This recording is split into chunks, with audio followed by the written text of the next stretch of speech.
저는 다들 알다시피 내가 태어날 때부터 굉장한 신앙 속에서 태어났거든요.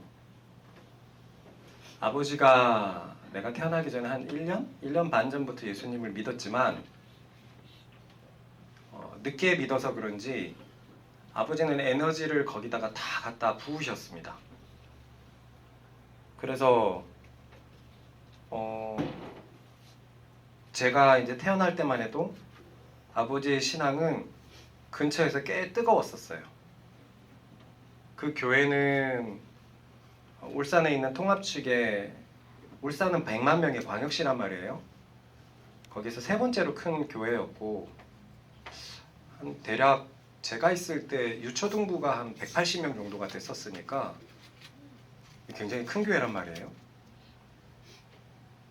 그래서 제가 클 때부터 아버지는 교회에서 핵심적인 역할을 하고 있었기 때문에 전 아주 신앙이 깊은 그 곳에서 이제 자랐던 것입니다. 그리고 아버지의 기대에 따라 저도 교회가 전부였어요. 우리 아이들과 비교적 좀 비슷한데 제가 유치원을 다니는 것도 아니고 그러다 보니까 제가 배울 수 있는 교육은 교회 주일학교가 유일했죠. 그래서 막 제가 어렸을 때 주일학교 때 막 손을 들고 막 대답을 하고 막 했던 것도 기억이 나요. 무엇보다 아버지가 이제 주일학교의 중추 세력이셨기 때문에 아버지의 아들이라는 것은 되게 교회에서 뭔가 의미가 있었고, 그리고 이제 초등학교 때 올라가면서는 성경 경시 대회 같은 것들 하고 늘 제가 이제 대표로 출전해가지고 울산 대표로도 나가고 울산에 그 시험에도 나가고 막 그랬었거든요. 그러다가 어린이 합창단에 들어갔고 우리 교회에 있는 거기에 저는 엘토 파트의 장이었단 말이에요. 남자는 다 엘토인데. 그러니까 뭐라 그럴까, 나의 세계에서는 신앙이 되게 승승장구하면서 계속 쭉 커왔어요. 그런 상태에서 아버지가 초등학교 4학년쯤에 신학을 시작하시더니 6학년 때 개척을 했단 말이에요. 그리고 저는 6학년 말에 이제 울산에서 부산으로 이사 가가지고 목사님의 아들로서 그렇게 자랐습니다. 갑자기 굉장히 작은 교회가 되어버렸어요. 지금의 우리 교회보다 더 작은. 그 교회에서 목사님의 아들이었고 또 피아노 반주를 할 줄 아니까 그 기대감이라는 것을 말도 못했습니다. 큰 교회에서도 기대감이 있었던 친구인데 이제는 목사님의 아들로서 작은 교회에서 도맡아 하다 보니까, 그리고 예전엔 그런 거 많았거든요. 중학교 1학년이 되면 주일학교 선생님이 되는 거예요. 작은 교회였으니까 거기서 보조 선생님으로 있고 막 그런 식으로 있었습니다. 그래서 뭐라 그럴까, 저는 뭐 여러분들이 알기에 사춘기 때 반항이 심했다고는 하지만 어렸을 때부터 하나님을 향한 어떤 그것이 되게 좋은 판 위에서 커왔기 때문에 하나님을 향한 고든 마음도 같이 커왔었어요. 같이. 그래서 뭐 하나님을 부정하거나 그래 본 적은 전혀 없고, 화가 너무 나더라도 하나님 욕을 하지 뭔가 하나님이 없다 그런 생각은 해본 적이 없어요. 그런 상태에서 제가 신학교를 들어갔단 말이에요. 20살짜리. 20살짜리가 신학교에 들어가서 거기서도 이제 아주 좋은 코스를 밟았습니다. 1학년 때는 대표가 되기도 했고 동료들보다 빨리 전도사가 되었고, 그리고 1년 있다가 군대를 가고 군대에 가서도 제가 군종이 되었고, 군종 중에서도 연대 군종, 사단 군종은 주특기를 받고 가는 거란 말이에요. 그러니까 일반 군종, 중대에 있는 군종들은 사병들 중에 뽑지만 연대나 사단은 더 높은 곳인데 성덕이가 사단 군종이었고 제가 연대 군종이었는데, 이런 데는 아예 주특기가 그냥 군종병입니다. 전쟁이 나면 저는 막 총을 가지고 막 전장에 뛰어다니는 게 아니라 초코파이 같은 거 들고 목사님을 따라다니면서 이제 막 이렇게 군인들 위로하는, 그게 내 주특기예요. 4311 주특기예요. 그러니까 군에서도 군종이 바로 되었기 때문에 제가 뭐 어긋날 시간이 없었습니다.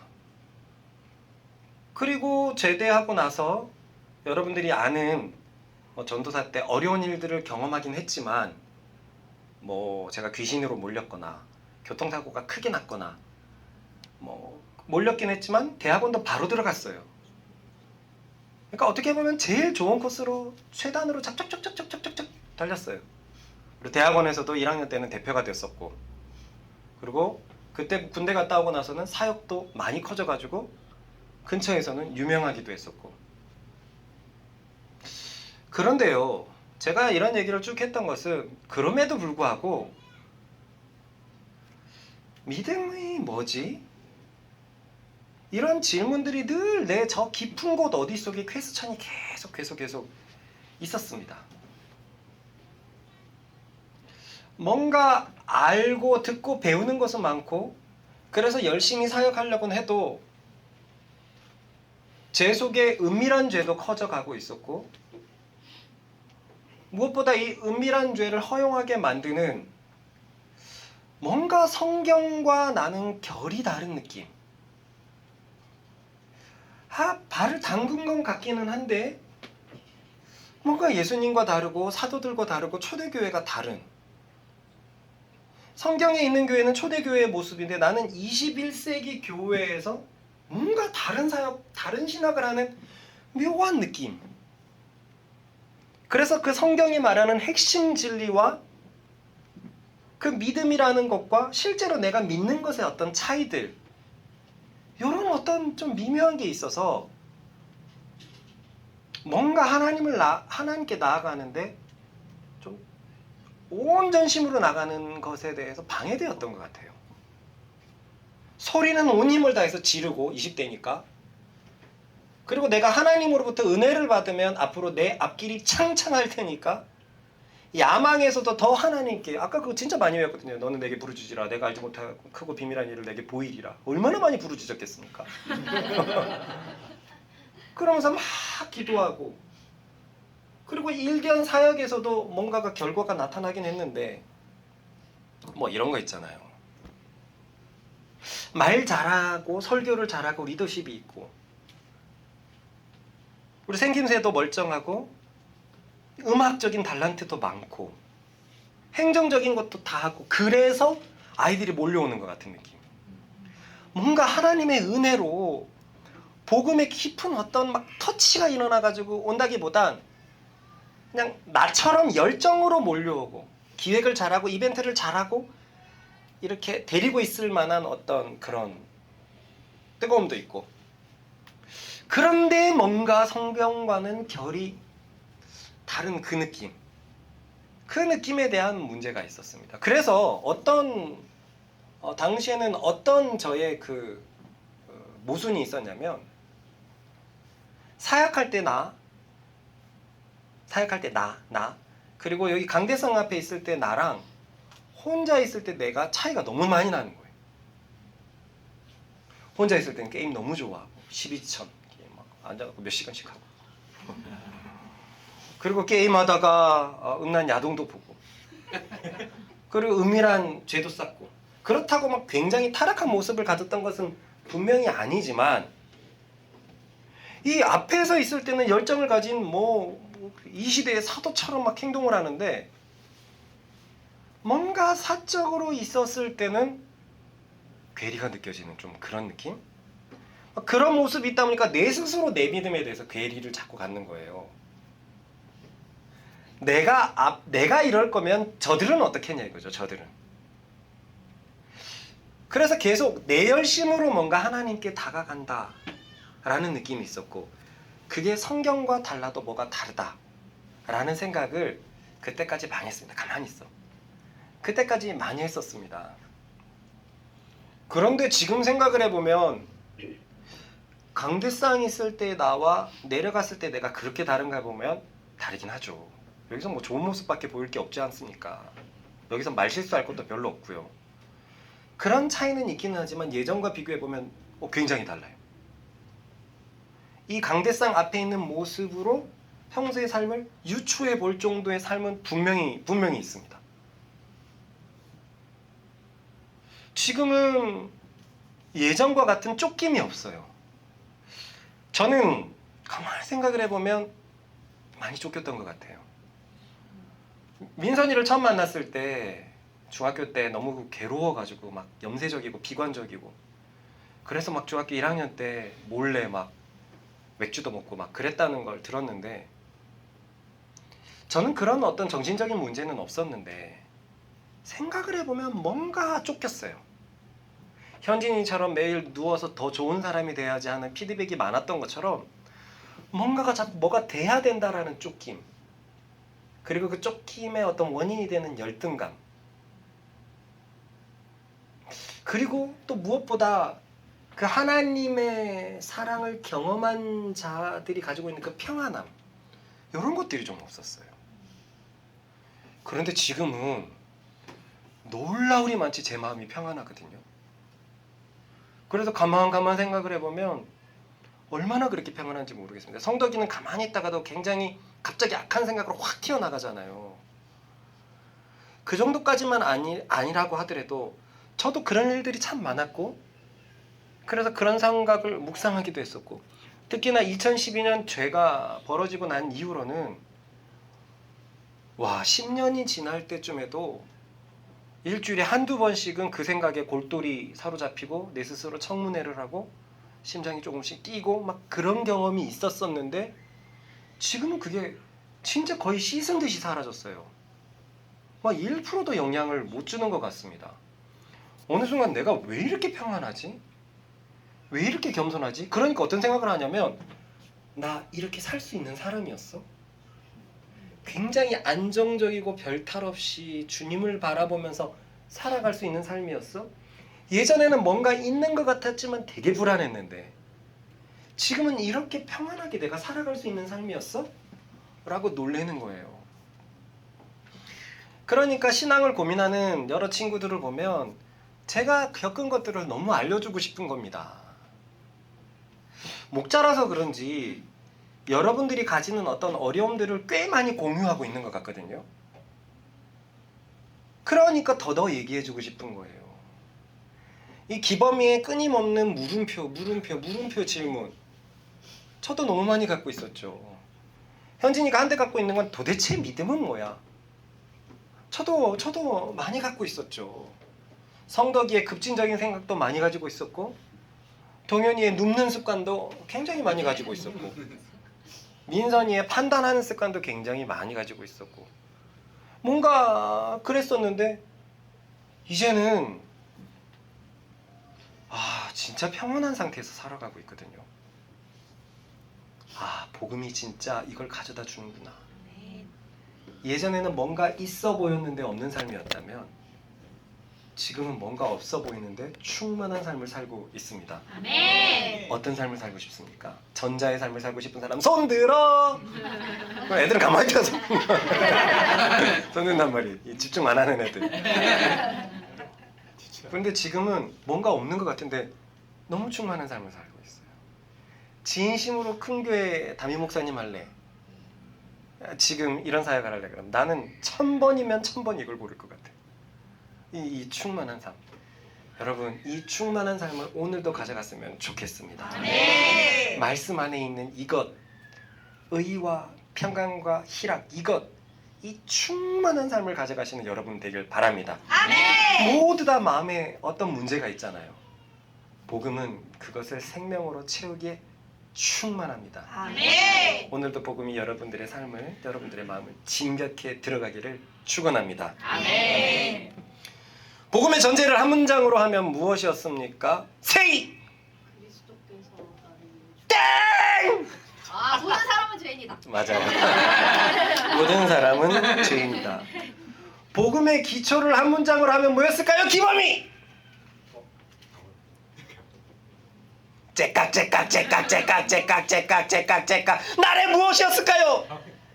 예수님 믿어 의인이 된다. 전해졌습니다.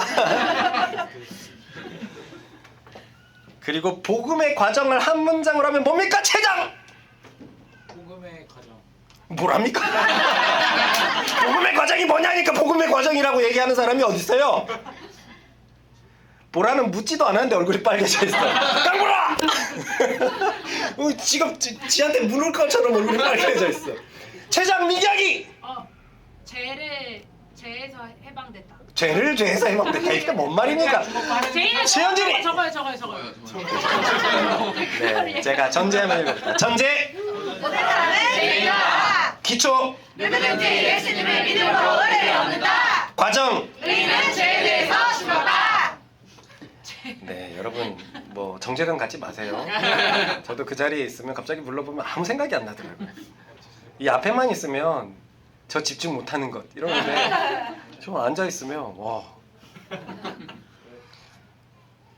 우리는 이 세 가지의 과정 중에서 복음의 과정을 배우고 있습니다. 이 복음의 서사에서 바로 의인은 죄에 대해서 죽었다라는 것을 배우고 있죠.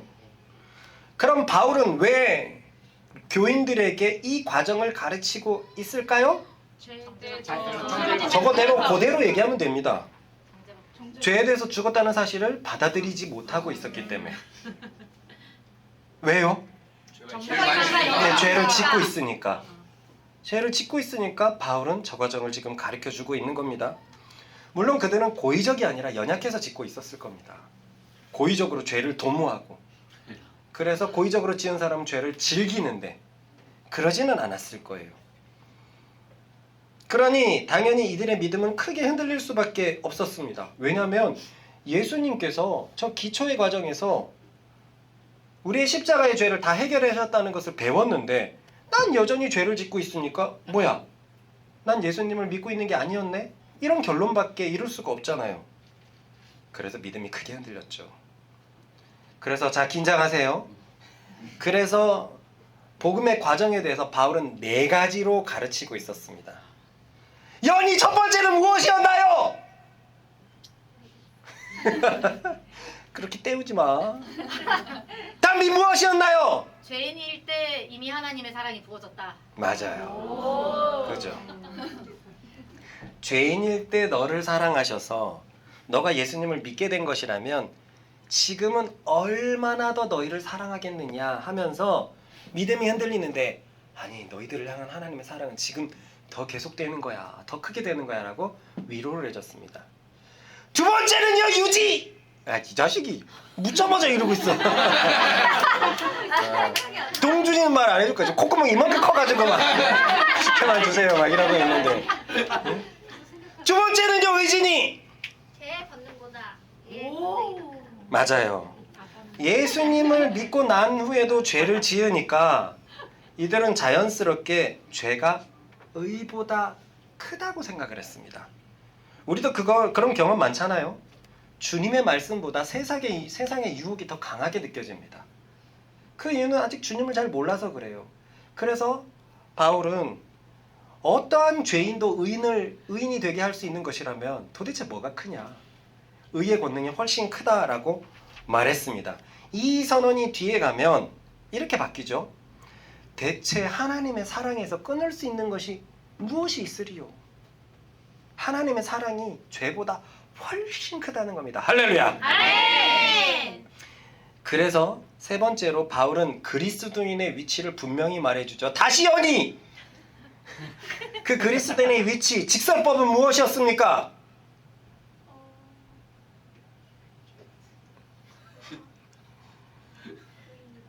의인이다. 제국은 무엇이었습니까?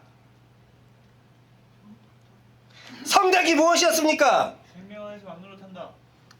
그게 직설법이었습니까? 왜 죄에 대해 죽었다. 네, 그래서 여기에 핵심이 나왔죠. 그리스도인은 죄에 대해서 죽은 존재다. 그러면서 신앙 고백을 떠올리게 해줬어요. 너희가 처음 예수 믿을 때 세례 받았잖아. 그 예수님과 함께 죽음으로 연합되었던 거였어. 그렇게 세례 의식을 상기시켜 주더니 그 다음에는 사망이 너희를 지배하지 못한다라고 말해줬습니다. 이들은 은혜 아래 있기 때문이에요. 죄에서 죽은 존재다. 그래서 너희를 한번 돌아봐라. 사망이 너희를 지배하느냐? 아니에요. 이들은 정죄감을 갖고 있지만 사망이 왕노릇하는 상태는 아니었습니다. 행복합니까? 네. 아니죠. 무슨 말이냐면 사망이 왕노릇은 못한데 그리스도인의 지위대로는 못 가지고 사는 인생. 아까 내가 살았던 그 인생. 분명히 나는 불신자들과 다른데 죄에 끌려서 죄를 지키기 위해서 살아가는 게 아닌데 그렇다고 그리스도인의 지위는 못 누리고 사는 애매한 그 인생. 지금 이 교인들이 여기에 놓여 있단 말이에요. 그래서 마지막으로 바울은 예전의 삶과 지금의 삶을 비교해 보라고 하죠. 왜냐하면 그때의 삶과 지금의 삶은 너무나 바뀌었으니까요. 그때의 삶은 한마디로 사망의 열매를 맺는 삶이었는데 지금은 무슨 열매를 맺죠? 생명의 열매를 맺습니다. 읽어봅시다. 시작. 너희가 그때 무슨 열매를 얻었느냐? 이제는 너희가 그 일을 부끄러워하나니 이는 그 마지막이 사망이니라. 그러나 이제는 너희가 죄로부터 해방되고 하나님께 종이 되어 거룩함에 이르는 열매를 맺었으니 그 마지막은 영생이라. 불신자들은 수틀리면 안 봅니다. 그래서 자기가 만날 수 있는 사람들을 점점 제한시켜가고 그래서 함께 있는 사람에게 굉장한 애착을 보입니다. 난 너 말고 얘기하는 사람이 없어. 마음을 나눌 사람이 없어. 마음 나눌 사람 한 명, 두 명만 있으면 되지. 그런데 그것도 이내 시간이 지나가면 인생은 혼자다. 혼자인 걸 깨달을 무렵에 가족에게 굉장한 애착을 보이지만 이미 자기가 부모님을 그렇게 섬기지 않았으니 자식이 무엇을 보고 컸겠습니까? 자식도 자기 인생 살고 수십 년을 같이 사는 배우자와도 자꾸 격이 지어지니까 참으로 외롭고 초라한 인생들을 대부분 살아갑니다. 동의하십니까? 네. 정말 그렇죠. 자, 여기까지 정리하면 그렇습니다. 잘 들어보세요. 이들의 삶은 확실히 예전 불신자 때의 삶과 너무나 차이가 났습니다. 그렇죠? 네. 가치관도 다르고 세계관도 달랐을 겁니다. 한마디로 지금은 하나님을 위해서 살려고 애쓰고 있습니다. 정말 돌아보니까 사망이 자기를 지배하지 못하는 것을 깨달을 수밖에 없었어요. 하지만 핵심 문제가 여전히 남아 있습니다. 뭐지요? 왜 내가 죄를 계속 짓냐? 하나님의 사랑이 지금 더 크다. 좋아요. 의의 권능이 더 크다. 좋아요. 그리스도인은 죄에 대해서 죽은 존재다. 엥? 사망이 너를 지배하지 못하죠. 그렇네. 그 증거를 봐봐. 네가 불신자와 때보다 너무나 다르잖아. 좋아요. 다 좋습니다. 그럼 나는 왜 죄를 짓냐 이거예요. 아직 이 답을 주진 않았어요. 이해가 가죠? 네. 여전히 바울은 지금까지 죄를 왜 짓느냐라는 질문에 대해서 그리스도인은 죄를 지을 수 없는 존재다. 죄에 대해서 죽은 존재다라고만 지금까지는 말해주고 있었습니다. 읽어봅시다. 그럴 수 없느니라. 죄에 대하여 죽은 우리가 어찌 그 가운데 더 살리요. 그러니 본질적인 문제가 아직 남아 있습니다. 그죠? 네. 그래서 바울은 7장에서 이 문제를 다룰 거예요. 이제 본격적으로 왜 은이 된 그리스도인이 죄에 대해서 죽었음에도 불구하고 죄를 짓는 것인지 이 문제를 다룰 것입니다. 그런데 그 접근이 약간은 생뚱맞아요. 내가 왜 죄를 짓는지에 대해서 알려줘야 되는데 바울은 갑자기 법 이야기를 꺼내고 있습니다. 읽어봅시다. 시작. 형제들아, 내가 법 아는 자들에게 말하노니 너희는 그 법이 사람이 살 동안만 그를 주관하는 줄 알지 못하느냐. 여기서의 법은 무슨 법을 말하죠? 율법. 율법입니다. 노모스라는 단어가 쓰였고 이것은 바울 서신에서 항상 율법을 가르쳤기 때문에 율법입니다. 하지만 여기서 말하는 법의 속성은 세상에서도 통하는 속성입니다. 그것은 법이라는 것은 사람이 살아있을 동안만 그를 주관한다는 거예요. 미국에 보면 엄청난 막 이렇게 흉악 범죄자들에게 270년 그렇게 형기를 때리잖아요. 근데 그러다가 그 사람이 2년 살다가 감옥에서 죽어버렸습니다. 그러면 나머지 268년은 어떻게 됩니까? 사라지는 거예요. 그거를 뭐 가족에게 그렇게 하지 않죠.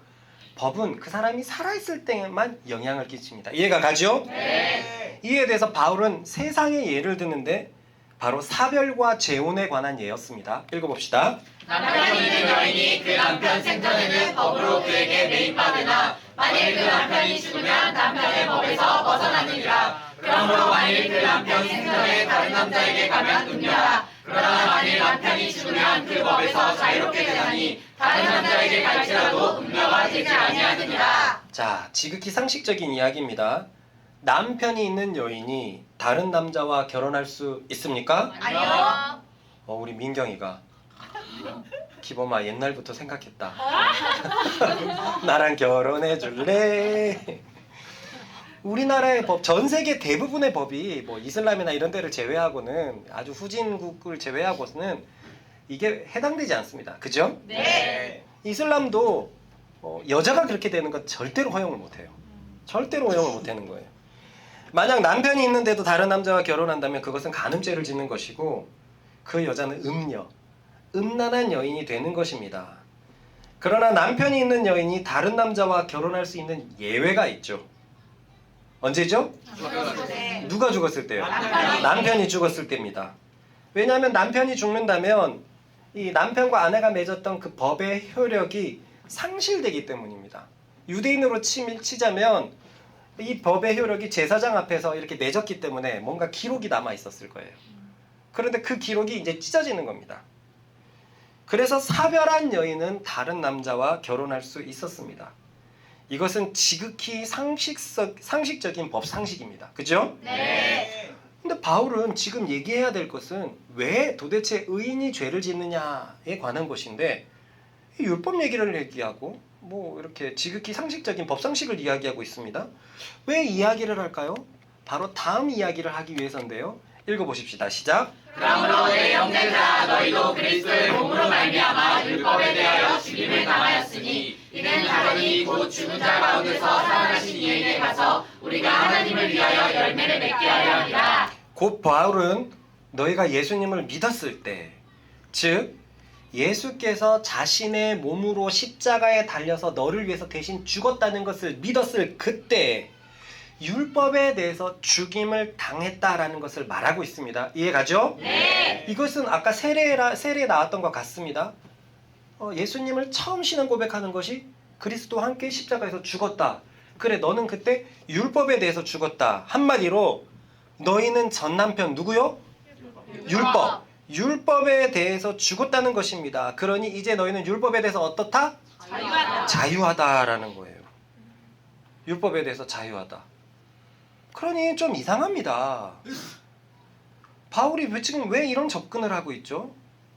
첫 번째로 바울은 지금 죄에 대해서 죽은 얘기를 하고 있다가 정확히는 그리스도인이 왜 죄를 짓느냐 하는 문제에 대해서 답을 줘야 되는데 율법 이야기를 하고 있기 때문에 이게 좀 영 접근이 처음으로 이상합니다. 두 번째는 율법에 관한 이야기는 누구에게 해당되는 얘기입니까? 유대인. 유대인들에게 전문적으로 해당되는 얘기예요. 그런데 지금 독자들의 다수는 누굽니까? 이방인. 이방인입니다.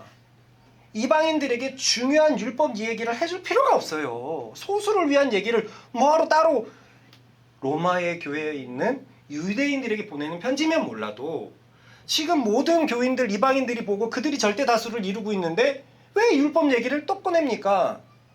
이해가 안 갑니다. 세 번째로 무엇보다 문제인 것은 첫 번째로 죄에 대해서 얘기하다 율법 얘기하는 것도 이상한데 이방인이 다수인데 율법 얘기를 얘기하는 것도 이상한데 세 번째로 이상한 것은 무엇보다 율법을 너무 부정적으로 그리고 있다는 거예요.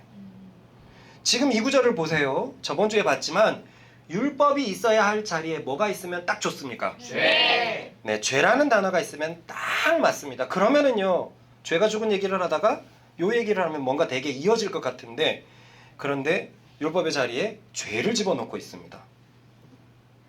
혹시 바울이 너무 급해서 죄라는 단어를 적어야 되는데 율법이라는 단어를 실수해서 적었을까요? 아니요. 아닙니다. 다음 구절을 보면 절대 실수가 아님을 알 수 있습니다. 읽어봅시다. 시작. 우리가 육신에 있을 때에는 율법으로 말미암는 죄의 정욕이 우리 지체 중에 역사하여 우리로 사망을 위하여 열매를 맺게 하였더니. 율법 얘기를 또 하는 걸 보니까 바울은 잘못 적은 게 아님이 분명합니다. 그죠? 네. 그런데 더 부정적인 얘기를 하고 있어요. 이게 실수는커녕 율법에서 죽었다라는 것이 실수기는커녕 율법으로 말미암는 죄의 정력. 동현아 집중하자. 오늘 뭔가 산만하다. 율법으로 말미암는 죄의 정력이라는 표현도 이상해요.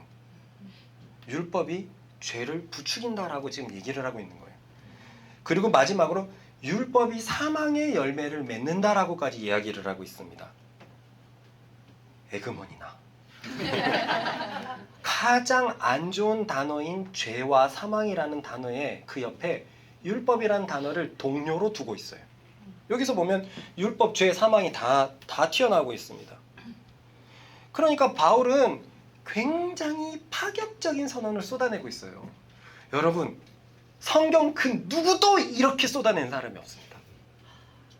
바울이 지금 로마서에서 이걸 쏟아내기 전까지 예수님도 쏟아내지 않고 다른 사도들도 쏟아내지 않았는데 10년 전에 적은 갈라디아서에서도 율법을 이렇게까지 부정적으로 표현하지 않았는데 여기선 작정한 것 마냥 율법을 죄와 사망의 친구처럼 표현하고 있어요. 특히 유대인들에게는 이게 지금 보통 문제가 아닙니다. 유대인들에게 율법은 죄의 수호자였어요. 죄로부터 지켜주는 수호자였습니다. 그런데 바울은 죄의 수호자는커녕 죄를 짓게 하는 수단이라고 말하고 있어요. 야, 이거 참 골치 아프죠. 그러니 이것을 깨닫는다면 6장, 7장이 연결이 되고 8장까지 연결이 돼요. 요 얘기를. 결론부터 말하자면 이 이야기가 8장의 복음, 그 성령의 시대를 이해하는데 결정적으로 중요합니다.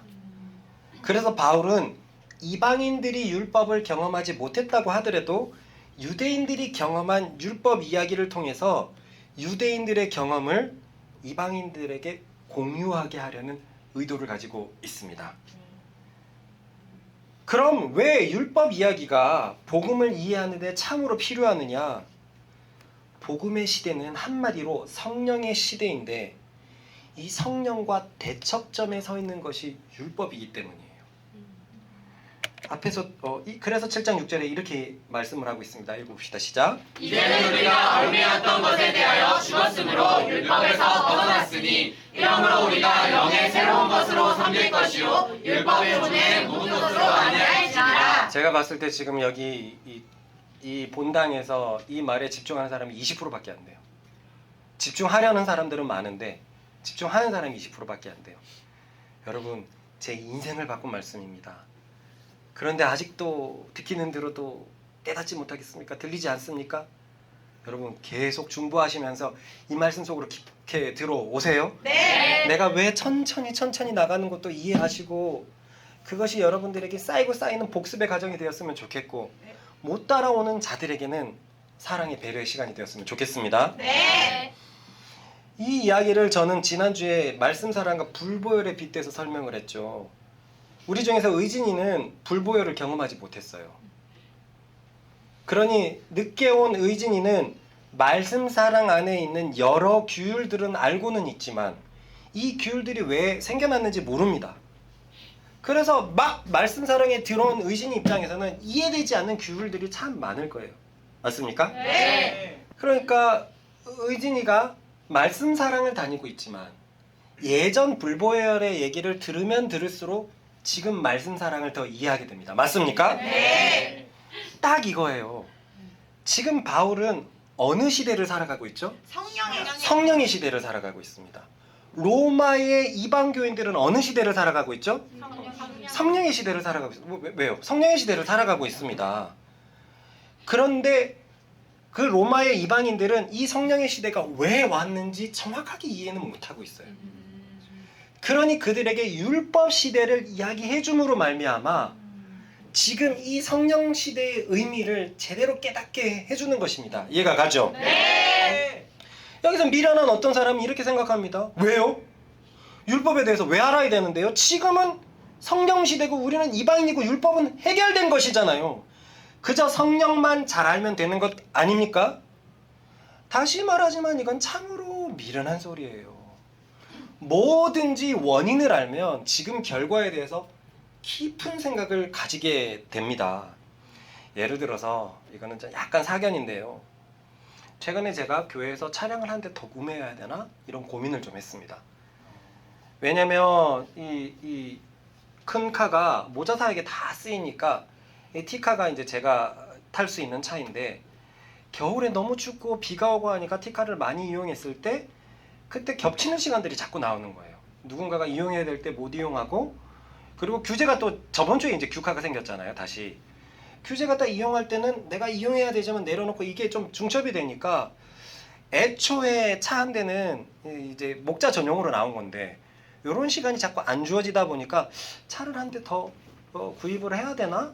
이런 고민도 있었고, 그때 까치울로 갈지도 모르니까 저기선 여기까지 어떻게 걸어오면 된다고 쳐도 까치울에서 여기까지는 걸어올 수는 없잖아요. 그러니까 그때는 어쩔 수 없이 차가 한 대 더 필요하겠구나라고 생각을 하고 제가 한번 검색을 해봤습니다. 처음 검색을 해볼 때는 당연히 좀 가볍고 싼 아반떼 같은 걸 구매해서 왔다 갔다 하자라고 생각을 했는데 검색을 해보니까 그랜저가 놀란 거예요.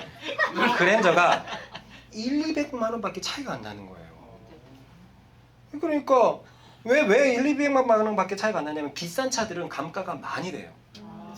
그래서 저는 한 8년에서 10년 지난 차를 사려고 했는데, 그러니까 8년에서 10년 지난 아반떼는 누구나 구매하기 편한 사회 첫 차라고 한다면, 이제 돈 많이 버는 사람들이 그랜저를 샀던 사람들이 던지는 시기가 그 시기니까, 그리고 기름값 많이 들고 유지비가 많이 드니까 그게 되게 싸게 나오는 거예요. 근데 나 같은 경우에는 기름값이 많이 들 이유가 없잖아요. 워낙 가까우니까.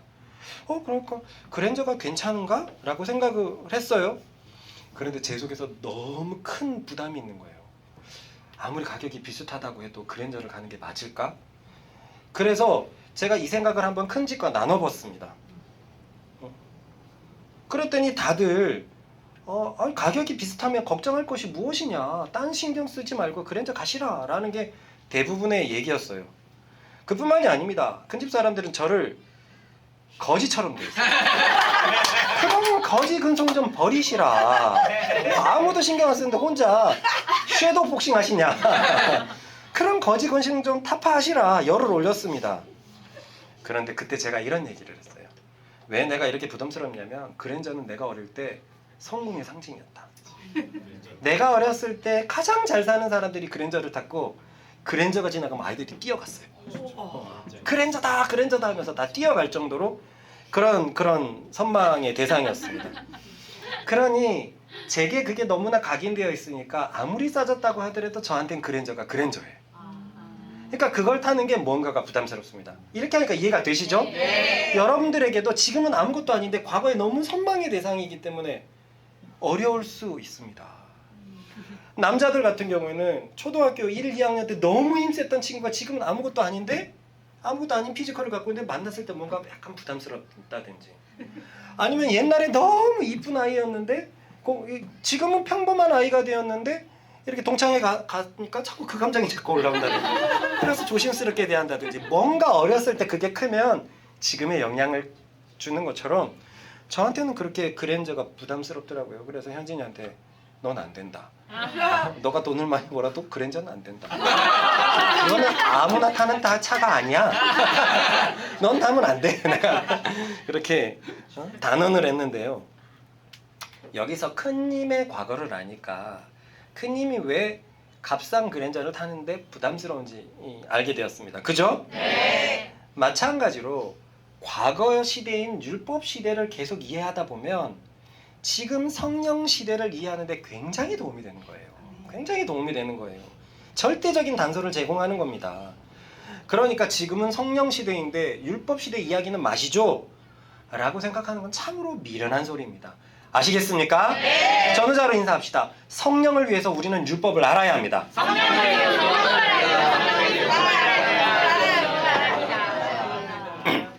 그런데 제가 이 얘기를 왜 이렇게 길게 얘기하냐면 불행하게도 너무나 많은 교인들이 이 점을 간과하고 있다는 거예요. 율법에 관한 얘기는 그저 옛날 이야기라고 생각하는 겁니다. 여러분, 과거 교회를 한번 생각해 보세요. 율법 이야기가 뭐가 그렇게 많았습니까? 어느 과거에 복음은 율법을 대체한다. 이런 얘기는 들어본 적 있겠지만 그래서 율법을 굉장히 강조하면서 율법을 알아야 된다라는 설교를 들어본 적 있습니까? 없습니다. 필요 없다고 생각해요. 지금 복음 시대인데 왜 율법을 얘기하는 거야? 이게 대부분의 행동들입니다. 그럴 것이라면 바울은 지나간 율법 이야기를 왜 로마서에서 꺼내는 거겠습니까? 가장 중요한 장의 율법 이야기를 꺼내고 있습니다. 그뿐입니까? 갈라디아서 어떻습니까? 갈라디아서도 율법 이야기를 한참 꺼내고 있습니다. 맞습니까? 네. 히브리서는 어떻습니까? 율법과 비교해가지고 예수님이 얼마나 대단한지 계속 얘기하고 있습니다. 맞습니까? 네. 히브리서에서 율법을 빼버리면 히브리서 내용이 되게 초라해져요. 그뿐입니까? 골로새서에서도 율법 얘기가 많습니다. 고린도서에서도 율법 얘기가 많고 지금 우리가 묵상하고 있는 야고보서에서도 율법 이야기가 많습니다. 맞습니까? 네. 그들은 지나간 이야기를 왜 그렇게 하는 걸까요? 그 이야기를 해야지 지금 복음의 시대, 성령 시대가 이야기 딱 이해가 되기 때문에 이야기를 하는 것입니다. 그렇기 때문에 성령에 대한 말씀을 듣기 전에 율법에 대해서 이해하는 것은 굉장히 중요합니다. 아멘. 그렇습니다. 율법을 잘 알아야 성령님이 왜 오셨는지 이해할 수 있습니다. 그래서 바울은 성령, 영의 새로운 것으로 섬길 것이요. 요 이야기를 8장에 할 거고요. 그래서 그 전에 율법 저문에 묵은 것, 우리를 얼매이게 만들었던 율법에 대해서 이제 이야기를 꺼낼 것입니다. 이해가 가죠? 네. 자, 그러면 다시 정리를 해서 바울이 왜 율법 이야기를 꺼내는지 이해가 되었습니다. 뭐 때문이죠? 한마디로 성령 때문입니다. 성령님을 이해하기 위해서 율법 이야기를 꺼냈어요. 이해가죠? 네. 그러나 아직 본질적인 문제는 해결되지 않았습니다. 그것은 죄에 대해서 죽은 그리스도인이 왜 죄를 짓느냐, 이 문제가 해결되지 않았고요. 또 하나 어떤 문제가 있냐면 바울이 이 문제를 풀어감에 있어서 왜 죄의 자리에 율법을 갖다 놓냐, 율법을 왜 이렇게까지 부정적으로 표현하냐 이거죠. 예수님도 안 하셨는데 감히 어떻게 이렇게 얘기할 수 있냐 이거죠. 앞으로 우리는 이 두 가지의 질문을 풀어가야 됩니다. 네. 왜 그리스도인이 죄를 질 수 있지? 그리고 왜 바울은 율법을 이렇게나 부정적으로 그리지? 이것을 전제하면서 다음 말씀을 보십시다. 시작! 이제는 우리가 얼매였던 것에 대하여 죽었으므로 율법에서 벗어났으니 이러므로 우리가 영의 새로운 것으로 섬길 것이요 율법 조문에 묵은 것으로 아니할지니라. 그런즉 우리가 무슨 말을 하리요? 율법이 죄냐? 그럴 수 없느니라. 율법으로 말미암지 않고는 내가 죄를 알지 못하였으니 곧 율법이 탐내지 말라 하지 아니하였더라면 내가 탐심을 알지 못하였으리라. 이제 율법과 죄의 관계를 말하려는 바울은 7절에서 선을 분명하게 긋습니다. 율법이 죄냐? 그럴 수 없느니라. 이상합니다. 4절 5절에는 실컷 율법이 죄인 것처럼 얘기를 하더니 그래서 독자들로 하여금 뭐야, 왜 죄의 자리에다가 율법을 갖다 놨지? 이렇게 말하더니 이제는 율법이 죄냐 그러고 있습니다. 다시 한번 4절 5절을 볼까요? 시작! 4절 5절 넘어갔군요. 제가 읽어볼게요. 그러므로 내 형제들아, 너희도 그리스도의 몸으로 말미암아 율법에 대하여 죽임을 당하였으니 이는 다르니 곧 죽은 자 가운데서 살아나신 이에게 가서 우리가 하나님을 위하여 열매를 맺게 하려 하심이라. 우리가 육신에 있을 때에는 율법으로 말미암는 죄의 정욕이 우리 지체 중에 역사하여 우리로 사망을 위하여 열매를 맺게 하였더니. 분명히 율법을 부정적으로 그리고 있습니까? 네. 그러니까 누구라도 4절 5절만 보면 뭐야, 율법이 죄야? 왜 죄의 자리에 율법을 갖다 놓는 거야? 율법이 이만큼 안 좋은 거였어? 뭐야, 율법이 죄의 정욕을 일으키는 거야? 뭐야, 율법이 사망의 열매를 맺는 거야? 그렇기 때문에 누구나 율법이 죄다라는 공식을 세우고 접근할 수밖에 없어요. 그것에 대해서 바울은 차단을 하고 있습니다. 사전에. 그것은 아니다. 니네가 지금 내가 율법을 굉장히 부정적으로 얘기해서 그렇게 생각할 수 있는데 미리 얘기하지만 율법이 죄냐?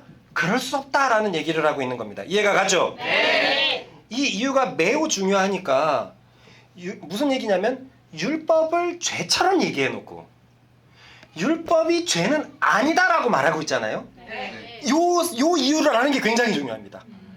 분명히 율법을 죄처럼 얘기했어요. 그런데 율법은 죄가 아니래요. 요것을 전제해 놓고 중요하니까 다음 말씀을 보십시다.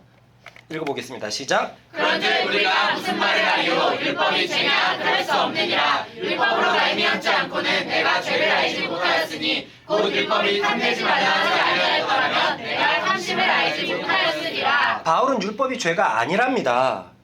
왜냐면은요, 율법이 아니면 죄를 몰랐기 때문이래요. 죄를 몰랐기 때문이래요. 이에 대해서 탐심을 얘기를 듭니다. 탐심이라는 것은 율법 중에 율법인 10계명 중에 10번째 계명에 있는 계명입니다. 읽어보겠습니다. 시작. 내 이웃의 집을 탐내지 말라. 내 이웃의 아내나 그의 남종이나 그의 여종이나 그의 소나 그의 낙이나 무릇 내 이웃의 소유를 탐내지 말라. 탐내지 말라라고 10번째 계명에 딱 써 있습니다.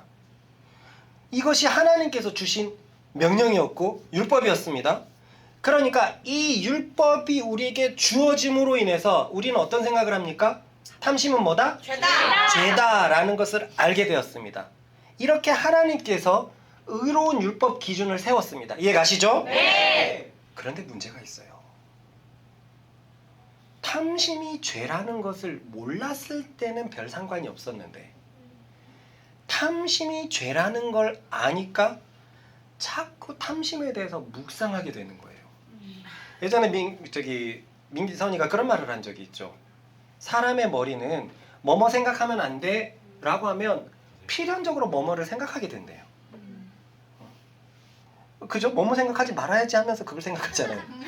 마찬가지로 탐심하지 말라, 탐내지 말라 라고 얘기를 한다면 사람의 머리는 필연적으로 탐심을 묵상할 수밖에 없다는 거예요. 예를 들어 목사님이 가르쳐 줍니다. 애들에게 남의 장난감을 탐하는 것은 죄야. 제가 탐심에 대해서 네이버 사전을 찾아봤거든요. 무서워요. 가지고 싶거나 차지하고 싶어서 지나치게 욕심을 내는 것. 가지고 싶거나 차지하고 싶어서 지나치게 욕심을 내는 것. 이게 탐심이래요. 그러니까 남의 장난감을 가지고 싶어 하거나 차지하고 싶어서 지나치게 욕심을 내는 것은 죄라는 것을 율법을 통해서 배웠습니다. 네. 여기까지는 문제가 없어요. 그러니 다른 아이들의 장난감을 가지는 건 죄입니다라고 했을 때 아이들은 네! 라고 말할 거예요. 그런데 그 후로 아이들은 이상한 행동을 합니다. 목사님의 말씀을 듣기 전까지는 다른 친구의 장난감에 큰 마음이 없었는데 괜히 목사님의 말씀을 들으니까 남의 장난감에 호기심이 자꾸 생겨요. 보함직도 하고 탐스럽기도 하고 먹음직도 하고 괜시리 저게 귀해 보이고 괜시리 갖고 싶고 아우 탐내면 안 돼 이렇게 되는 거예요. 왜 그렇죠? 왜 이런 마음이 자연스럽게 들까요? 죄 때문입니다. 죄 때문에 우리 속에 있는 죄가 율법은 하나님의 정확한 기준을 제시했는데 그 율법을 받아들인 우리가 이미 죄로 물들어 있기 때문에 우리 속에 있는 그 죄가 기회를 타서 우리를 속이는 겁니다. 그래서 이 우리 속에 있는 죄는 뭐뭐 하지 말라는 말을 듣고서 반사적으로 이렇게 생각합니다. 옳거니 뭐뭐 하는 것은 재밌는 것이구나. 우리 등산할 때 이 길로 가지 마세요 하면은 막 남자들이 막 호송성이 팍 올라옵니다.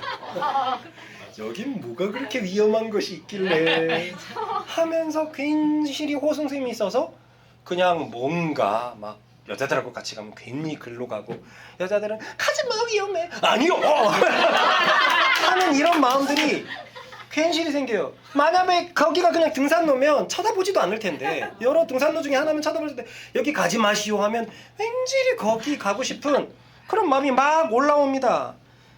우리는 죄로 물들었기 때문에 하지 말라라는 것에 더 자극을 받습니다. 대준이 보세요. 하지 말라라는 것에 왜? 라는 질문이 너무 많아요. 죄가 있기 때문에 하지 말라라는 말에 자극을 받는 거예요. 이해가 가시죠? 네. 그래서 종국에는 결국 탐심을 계속 묵상하다가 자극을 가지다가 탐심을 저지르게 돼버리는 거예요. 이것이 다음 바울이 이렇게 설명하고 있습니다. 이것에 대해서 읽어봅시다. 시작. 그러나 제가 기회를 타서 계명으로 말미암아 내 속에서 온갖 탐심을 이루었나니 이는 율법이 없으면 죄가 죽은 것입니다. 전에 율법을 깨닫지 못했을 때에는 내가 살았더니 계명이 이르매 죄는 살아나고 나는 죽었도다. 여기서 율법과 계명이 같이 쓰이고 있죠. 거의 같은 의미인데 율법은 하나님의 전체 법을 말하고 계명은 하나하나의 명령들을 말하는 거예요. 그러니까 죄가 기회를 태워서 어떤 한 계명으로 말미암아 내 속에서 온갖 탐심을 이루었느니 그 계명은 뭐냐면 탐내지 말라라는 그 계명. 10계명의 10번째 계명. 이는 율법이 없으면 죄가 죽은 것이라. 몰랐을 때는 신경을 안 썼어요. 맞죠? 네. 그러니까 뭐 죄가 힘을 낼 수가 없었어요. 아니 신경을 안 써요. 여기 죄를 이쪽 길로 가게 하고 싶은데 얘는 관심이 없어요.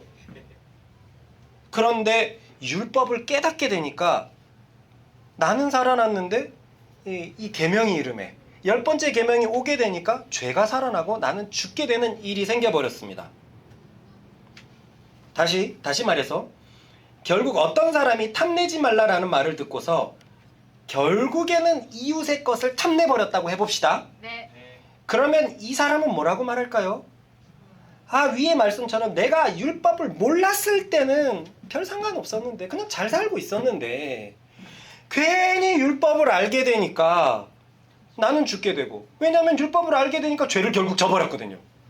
그래서 나는 죽게 되고 죄가 나를 지배하기 시작하니까 죄는 살아나게 되는 꼴이 돼버렸다는 거예요. 이 말씀이 쉬운 것 같으나 어렵거든요. 이 말씀의 이해가 충분하게 부어졌으면 좋겠습니다. 네. 저는 이 문장에서 눈이 이만큼 커졌어요. 이 문장에서 이만큼 커졌어요. 죄가 말씀의 기회를 타가지고 우리를 끌고 가는 것을요. 그러니까 이런 사람들이 있어요. 이 초신자 때 나타나는 일인데 나 괜히 교회 다녔어. 괜히 목사님 말씀 들었어. 나 괜히 하나님 말씀 들었어. 몰랐을 땐 잘 살았었는데 하나님 말씀을 들으니까 나 더 죄 짓는 것 같잖아. 이해가 가죠? 네. 이게 경험적으로 이해가 가십니까? 네. 그래서 바울은 이 상황을 다음처럼 정의합니다. 읽어봅시다. 시작. 생명에 이르게 할 그 계명이 내게 대하여 도리어 사망에 이르게 하는 것이 되었도다. 난 여기에서 전율을 했어요. 너무 알고 싶은 거예요. 말씀은 우리의 생명을 위해서 주어졌는데 맞습니까? 네. 하나님의 율법은 우리를 생명을 풍성하게 하도록 주어졌는데 그래서 말씀을 열심히 지키려고 말씀 앞에 더 다가갔더니 하지 말라가 너무 많아요. 그래서 안 하려고 애를 썼죠. 하지 말아야지 했는데 나는 이미 죄로 물들어 있는 사람이에요. 내 속에 그 죄가 하지 말라를 계속 묵상하게 되니까 괜히 그 죄에 대해서 묵상하게 되고 결국은 그 죄를 건드려 버리는 겁니다. 말씀대로 살고 싶다라는 그 열정의 결과가 그 말씀을 어기는 결과로 나와버리는 거예요. 저는 어렸을 때부터 이런 성적인 문제에 대해서 노출되어 있다는 걸 알고 있었기 때문에 7계명 가늠하지 말라라는 말씀을 굉장히 많이 묵상했습니다. 그래서 다른 말씀보다 이 말씀에 더 신경을 썼어요. 왜냐하면 다른 말씀은 그다지 되게 어렵지 않았거든요. 도둑질하지 말라. 나한테 어렵지 않았어요. 담배에겐 어려웠지만 나한테는 어렵지 않았어요. 거짓말하지 말라. 이것도 가늠하지 말라에 비해서는 별로 그렇게 어렵지 않았어요. 살인하지 말라. 미워하는 것도 살인이라고 하면 좀 다른 의미지만 분명히 가늠하는 것보다 어렵지 않았어요. 왜냐하면 나는 성적인 문제를 가지고 있다고 생각을 했으니까. 그래서요 다른 죄들보다 이 성적인 죄에 더 조심을 했습니다. 그래서요 다른 죄들을 회개하는 것보다 이 죄에 대해서 훨씬 많이 기도했고 훨씬 주님의 보호를 위해서 기도했습니다. 다른 죄와 최소한 100배에서 1000배는 기도했을 거예요. 주님 내가 거짓말하지 않게 해주세요. 이 기도는 별로 한 적이 없어요. 그러나 주님 나를 순결하게 해주세요. 이 기도는 1000배가량 이상을 했단 말입니다. 그래서 나는 그렇게 열심을 가지고 뭔가 뜨겁고 부흥회가 되고 뭐 하면 이 기도에 가지고 나가가지고 나를 어떻게든 깨끗하게 하려고 했습니다. 그러나 돌아오는 것은 그 죄에 대해서 항상 넘어지는 나만 발견되는 거예요. 그러니까 종국에는 괜히 내가 열심을 가졌나? 괜히 내가 이 열심을 가지니까 내가 안 되는 것만 느껴지네? 그래서 결국 점점 나는 낙심하게 되는 겁니다. 참 희한하죠? 선하게 행동하려고 했는데 그 말씀은 나에게 자꾸 낙심을 가져다 주는 거예요. 이게 이해가 갑니까? 네. 여자들은 시기하지 말라, 미워하지 말라, 이렇게 살인하지 말라에 들어가 있거든요. 얼마나 시기하고 질투하고 그럽니까? 그래서 진짜 조심하게 내 입에 파수꾼을 세워달라고 얼마나 많이 기도를 했을까요? 그런데 너무나 그냥 자연스럽게 너무나 쉽게 남을 판단하고 참다가 튀어나가고, 그래서 살인이라는 죄를 얼마나 자주 저지르게 됩니까? 시기하는 것이 죄라는 것을 몰랐을 때는 에이 전혀 하고 말았을 텐데, 이게 죄인 줄 아니까 너무 하고 싶은 거예요. 나도 모르게 계속 안 하려고 애를 써도 와, 내 속에는 이 시기의 마귀가 있구나, 내 속에는 아주 그냥 음란의 마귀가 있구나, 이런 잘못된 생각까지 하게 되고, 그러니 축사받으러 가고 뭐 이상한 일로 쉽게 빠지게 되더란 말이죠. 이 율법이라는 것은 우리의 생명을 위해서 주어졌습니다. 그런데 그 율법을 지키러 나갔더니 그 율법이 오히려 나를 죽이는 도구가 되었다는 거예요. 이해가 됐죠? 네. 그래서 바울은 다음과 같이 말합니다. 읽어봅시다. 시작. 제가 기회를 타서 계명으로 말미암아 나를 속이고 그것으로 나를 죽였는지라. 이게 이해가 갑니까? 네. 나는 순수하게 주님의 말씀을 지키고 싶었어요. 하지만 문제가 있습니다. 나는 죄를 지은 죄인이었고요. 그래서 하나님의 말씀을 순종할 능력이 내 속에 없었습니다. 하나님의 말씀을 순종할 능력이 없는데 나는 계속 하나님의 말씀을 순종하려고 말씀 앞에 나아갔어요. 얼커니 내 속에 있는 죄가 살짝 기회를 엿보더니 나를 올라탄 겁니다. 나를 속이는 거예요. 왜 속였냐면 나는 그 말씀을 지킬 수 있는 것처럼 속였고, 그래서 그 말씀을 내 힘으로 계속 부딪힐 것처럼 속였고, 그리고 뭐뭐 하지 말라라는 것을 행하면 짜릿할 것이다, 즐거울 것이다 라는 어떤 나쁜 마음으로도 나를 속였고, 계속 속여서 결국 나를 죽여버렸습니다. 자, 그러면 여기까지 봤으면 문제는 율법입니까? 죄입니까? 네. 죄이죠. 율법은 아무런 문제가 없습니다. 그죠? 네. 율법은 거룩한 하나님의 말씀일 뿐이고, 율법은 항상 사람을 의롭고 선하게 만드는 하나님의 계명일 뿐입니다. 네. 그러니까 오늘 우리가 불렀던 찬송 속에서도 여호와여 주의 계명대로 나를 이끌어 달라고 계속 얘기하고 있습니다. 율법은 그만큼 선한 거예요. 그래서 바울은 율법이 죄냐? 그럴 수 없느니라 라는 말에 이렇게 결론을 내고 있습니다. 다시요. 시작. 이로부원의 율법은 거룩하고 계명도 거룩하고 이로되어 선하도다. 이제 문제는 분명해졌습니다. 문제는 죄고, 죄를 지은 우리입니다. 죄가 우리 속에 있기 때문에 그 의롭고 선하게 만드는 계명을 지킬 능력이 없었던 것입니다. 아무리 100번, 1000번 하나님 앞에 나가서 회개하고 내 힘으로 부딪혀도 하나님의 말씀을 지킬 능력이 우리 속에 있다, 없다? 없다. 없다. 그렇게 죄가 율법을 통해서 기회를 보고 율법으로 우리에게 역사한 거예요. 야, 또 기도하고 나가봐. 야, 그러고 나서 넌 또 죄인이네. 하나님의 율법이 너에게 뭐라고 가르치디? 탐심은 죄라고 하지 않디? 시기는 죄라고 하지 않디? 음란은 죄라고 하지 않디? 너는 또 죄인밖에 안 되네.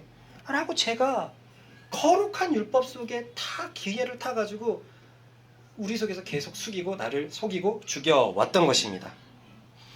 그러니 바울은 기회를 탄 이 죄를 보고 율법이 사망의 도구가 되었다라고 말하는 것입니다. 이해가 가죠? 네. 우리 모두가 죄인이기 때문에, 그래서 사실상 거룩한 율법이 사망의 도구가 되었던 거예요. 이게 이해가 되죠? 네. 율법은 거룩합니다. 거룩해요. 탐하지 마라 라고 율법은 거룩한 법을 냈습니다. 탐하지 말아야지만 우리는 죄를 졌어요. 이 죄가 계속 탐하지 말라는 말씀을 계속 묵상하게 만들고 막 지킬 수 있을 것처럼 만들고, 그러다가 결국은 우리가 탐하게 되고 우리는 율법에 의해서 죄인임이 드러납니다. 그러니까 죄가 율법을 계속 부추기는 거예요. 율법이 없었으면 괜찮았는데 율법이 오니까 싹 거기에 올라타 가지고 하나님의 도구를 사망의 도구로 만들어 버렸습니다. 바울은 요 얘기를 하고 있는 거예요. 율법으로는 의를 얻을 수 없다. 그래서 이미 바울은 로마서 3장에 새로운 한 의가 나타났다고 말하는 것이 바로 이 부분입니다. 읽어봅시다. 시작. 이제는 율법 외에 하나님의 한 의가 나타났으니 율법과 선지자들에게 증거를 받은 것이다. 곧 예수 그리스도를 믿음으로 말미암아 모든 믿는 자에게 미치는 하나님의 의니 차별이 없느니라. 자, 그러면 저 앞에서부터 정리를 해보자면 우리는 복음의 과정 제일 초반에 환난 얘기가 나왔다는 걸 기억합니다. 그죠? 네. 그래서 그 환난이 처음에는 우리는 어떤 숭고한 핍박이라고 생각했는데 일단 결론을 우리는 이미 8장의 결론을 가져왔었어요. 그 환난은 죄의 정욕에 노출되어 있는 우리의 모습이었습니다.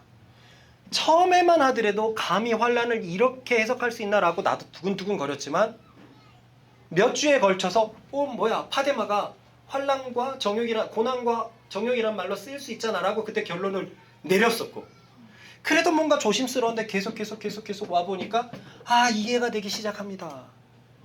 많은 그리스도인들이 예수 믿고 끝이고 의인이 되었고 십자가가 엄청난 영광과 능력과 그걸 가질 거라고 생각하지만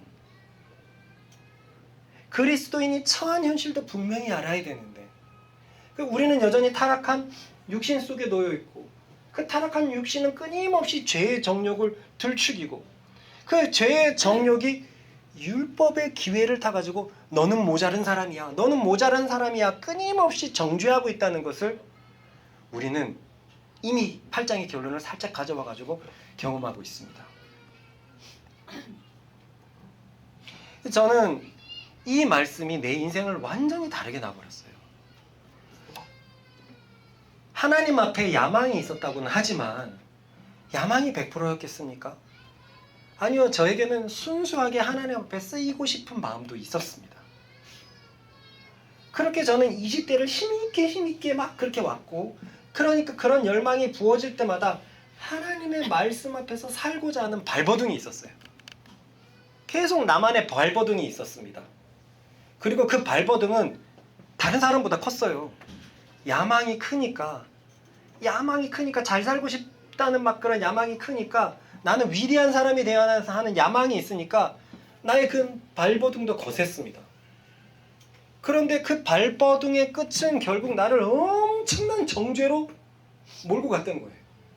내가 발버둥을 치면 칠수록 말씀을 잘 순종하려고 하면 할수록 나는 말씀에 의해서 율법에 의해서 죄인이라는 것만 계속 표현했습니다. 여러분은 이런 말 나한테 여러 번 들어봤잖아요. 혹시나 사역을 정말 열심히 하면 내 죄를 용서하실까 싶어서 순수한 마음으로도 그때는 또 사역을 또 열심히 했어요. 뭔가 지금 배에서 물이 막 새고 있는데 혹시라도 더 열심히 막 이렇게 물이라도 퍼내면 살 수 있지 않을까 싶어가지고 문제의 원인은 해결하지 못한 채 그런 인생을 살아왔었습니다. 그런데 20대 후반쯤에 신앙생활이 너무 어려운 거예요. 정말 나는 잘 살고 싶은데 해야 할 것, 하지 말아야 할 것이 왜 그렇게 많은지, 그리고 그 많은 것들이 왜 그렇게 나를 정죄하는지 신앙생활이 너무너무 어려운 겁니다. 그런데 지금 아무리 생각해봐도 하나님의 은혜가 있었다는 것이 우스갯소리지만 저는 대학원 다닐 때 거의 도서관을 안 가봤다고 했잖아요. 근데 그때 무슨 바람이 불어가고 도서관에 갔거든요. 그러니까 형님들이 야 네가 도서관에 왔냐 태화야, 나 이런 모습 처음 본다. 근데 도서관에 가서도 저는 그때 좀 고지식했어요. 도서관에 가면 제일 먼저 30분 정도는 성경을 봐야 됩니다. 이게 하나님 앞에 잘 살고자 하는 나의 루틴이었고 발버둥이었어요. 지금 1시가 급하고 외울 거 천지인데 무슨! 나는 그 사람은 이것부터 시작해야지. 그래서 먼저 5분 10분 어차피 다 전도사님들이고 5분 10분 기도하고 한 30분은 내가 보는 성경을 그렇게 딱 봐요. 그때는 뭔가 보라 같은 그런 의가 있어서 다 시험 공부를 못할지언정 하나님과 약속한 성경은 봐야 된다. 이런 거였어서 매일 진도를 뺐었어요. 그래서 그렇게 딱 보는데 그때가 이 로마서 7장이에요. 그런 열심을 가지고 살아가는데 뭔가 너무 어려워요. 삶에서는 사역의 결과가 일어나는데 내 마음속에서는 뭔가 구멍이 있어요. 그 사역의 결과도 되게 일시적일 것 같아요. 뭔가 은혜에 의해서 복음에 의해서 일으켜진다기보다는 나라는 사람이 열심히 해갖고 세우는 것 같아요.